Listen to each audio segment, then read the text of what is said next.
हिंदुस्तानियम tales and talks, गाथाओं और गपशप के इस चैनल में आपका स्वागत है।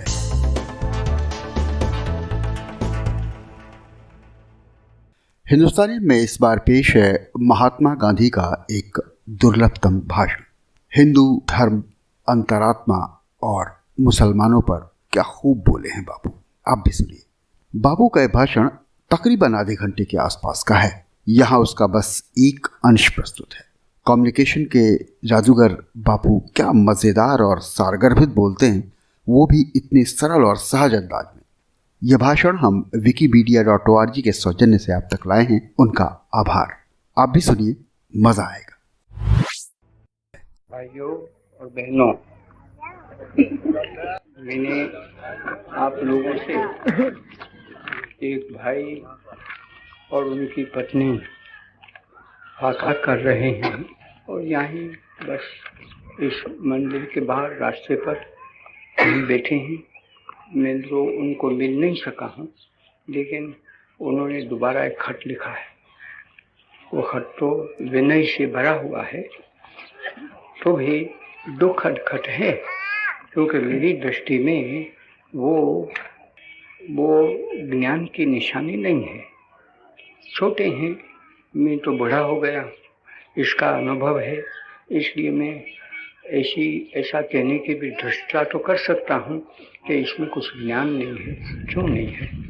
वो कहते हैं कि बात तो तुम कहते हैं, मीठी बात तो लगती है, लेकिन हम तो अंतरात्मा जो हमको कहता है उसके मुताबिक चलती है।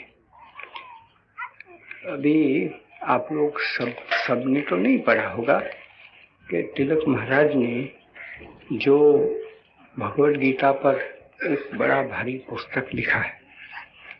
वो पुस्तक मैं तो येरोला जेल में पढ़ सका, और वहीं वो तो पुस्तक तो ऐसा है कि आदमी एक दफ़ा नहीं, 2 दफ़ा, 3 दफ़ा, 4 दफ़ा पढ़े तो भी उसमें इतना ज्ञान भरा है। ये मतलब मैं नहीं कहना चाहता हूँ कि उसमें जिस तरह से सब निरूपण किया है वो मैं कबूल करता हूँ, लेकिन उससे क्या हुआ है, उसमें बहुत ही ज्ञान भरा है। इसमें तो कोई संदेह कर ही नहीं सकता है। और क्योंकि वो तो बड़े विद्वान थे, संस्कृत का तो उन्होंने बहुत ही गहरा अभ्यास कर लिया था। अंग्रेजी साहित्य भी इस बारे में, धर्म के बारे में जितना पढ़ सकते थे वो सब पढ़ लिया था।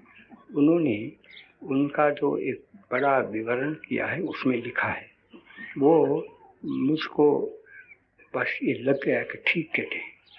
अंग्रेजी में अंतरात्मा का नाम तो कॉन्शियस दिया है। तो वो कहते हैं कि अंग्रेजी भाषा में सब तो अच्छा है और सब ऐसा ही उनको सिखा देते हैं कि सबको कॉन्शियस पड़ी है, तो जैसे कॉन्शियस कहें इस तरह से करना चाहिए। तो वो भेद करते हैं कि बात तो है कि सबको कॉन्शियस तो है, लेकिन कई लोग हैं उनकी कॉन्शियस तो छोटी है। मैं उनके शब्द तो मुझको याद नहीं है, भावार्थ ही याद है, इतने वर्षों के पहले पढ़ लिया। वो शब्द मैं आपको कहाँ से देने वाला था, लेकिन जो उसका भावार्थ है वो आज भी कान में गुंजन करता है। तो उन्होंने कहा कि वो सबको है तो सही, ऐसा कह तो सकते हैं कॉन्शियस, लेकिन वो उनकी कॉन्शियस छोटी है। इसलिए हमारे में, मानी वैदिक धर्म में या हिंदू धर्म में कहो, उनमें तो ये सिखाया है कि वो तो पीछे तो वो हमारे जो संस्कृतज्ञ है या तो शास्त्र जानने वाले, वो तो कहता है कि सबको कॉन्शियस है ही नहीं, लेकिन वो तो ठीक नहीं है। कॉन्शियस तो है, लेकिन उसको कॉन्शियस छोटी है, तो वो कैसे कह सकता है कि मेरी कॉन्शियस मुझको कहती है, क्योंकि छोटी हुई कॉन्शियस किसको कहती, नहीं सुना सकती है। ऐसा कहो कि वो मूड है, वो छोटी हुई मूड है, जो कुछ भी कहना है वो कहो, लेकिन उसको नहीं है। तो कॉन्शियस जिसको है, जो जागृत उसको करना चाहता है, उसको यम नियम आदि का पालन करना पड़ता है और बड़ी चेष्टा करता है, तब उसको अंतरात्मा है ऐसा कह सकता है।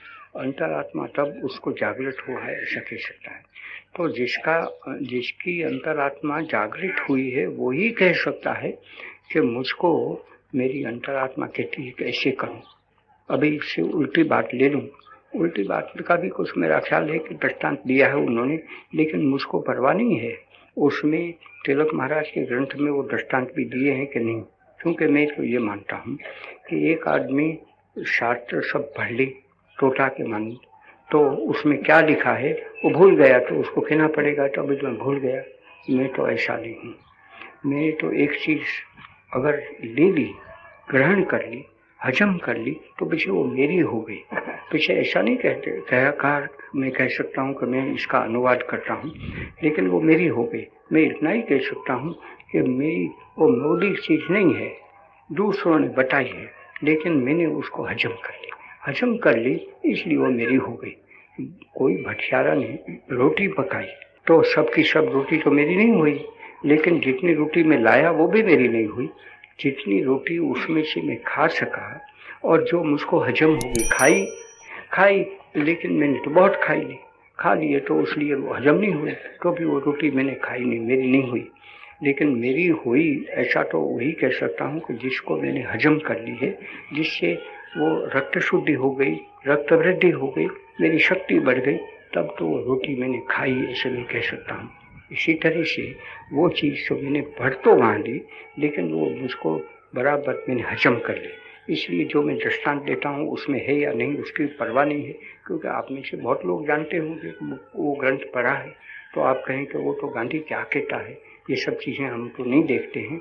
तो आपको डरना नहीं, आपको मेरा अविश्वास भी नहीं करना कि उसमें नहीं देखते हैं, क्योंकि मैंने हजम की है उसको। जिस तरह से मैं श्रृंगारित करना चाहता हूँ इस तरह से कर सकता हूँ। तो मैं कहता हूँ कि एक चोर है, ठग है, वो भी कहे कि मेरा अंतरात्मा ने कहा कि ये बच्चा है उसका खून कर, और पीछे उसने जो जेवर पहने हैं वो जेवर को छीन ले, क्योंकि बच्चा शायद वो आवाज़ करेगा तो कोई जाग जाए, कोई समझ लेंगे तो पीछे तो उसको पकड़ लेंगे। इसलिए मेरी अंतरात्मा ने कहा कि उसका तो खून कर और वो जो जेवर है वो उठा ले। ये इतनी चीज़ तो बनी हुई है, और बनी हुई थी भी दक्षिण अफ्रीका में, और दक्षिण हिंदुस्तान में। जब मैं आ गया उस वक़्त किसी ने कहा कि मेरा लड़का के लड़की थी और उसने बहुत जेवर पहने थे, तो उसको भी काट डाला, वो जेवर तो छीन लिया। तो तब से मुझको रह गई है वो भी ऐसा कहें। उसने कहा ऐसा मैं नहीं कहना चाहता हूँ, लेकिन वो कहें, वो डाकू कि मेरी अंतरात्मा ने ऐसा कहा, तो पीछे हिंदुस्तान का हाल क्या होगा अगर इस तरह से कहें। एक जज जैसा आदमी है, अभी जज जैसे हम भी हैं ना, यहाँ बन गए, और सब कहें कि मेरे अंतरात्मा ने कहा कि चलो मासूम बच्चे हैं मुसलमान के, उसका भी खून करो। या तो कोई मुसलमान दीवाना बन गया, वो कहें कि मासूम है उसको क्या है, आखिर में वो तो है तो हिंदू ना, उसका छोटा लड़का है, वो छोटा लड़का है तो भी वो तो जहर रूप है, इसलिए उसको काटो। तो मैं ये कहूँ और वो मुझको कहे तो मैं उसका समर्थन करूँ कि उसका अंतरात्मा ने कहा कि इसलिए मार दिया, तो वो धर्म नहीं देता है लेकिन अधर्म हो जाता है। मैं आपको तो सुनाता हूँ, तो उसके मार्फत वो बहन भाई यहाँ पड़े होंगे, बहुत विनय से लिखते हैं, तो उनको भी मैं सुना दूँ। और पीछे ऐसे बहुत हमारे यहाँ पड़े हैं, फाका करने की धमकी लेते हैं, तो वो कर लें। इसलिए एक तो मैं ये कहूँगा कि वो दावा नहीं कर सकते हैं कि उनका भी अंतरात्मा उनको कहता है। वो तो अंतरात्मा जिसका जागृत हो गया है वही कह सकते हैं। और दूसरा वो क्या लिखते हैं कि हम तो ये। इस एपिसोड में यही तक। आपने समय दिया, धन्यवाद। आपको हमारी पेशकश कैसी लगी कमेंट में लिखिएगा जरूर। आपको तो पता ही होगा अनलिमिटेड इंडियोलॉजी का यूट्यूब पर एक ही पता है, हिंदुस्तानियम टेल्स एंड टॉक्स।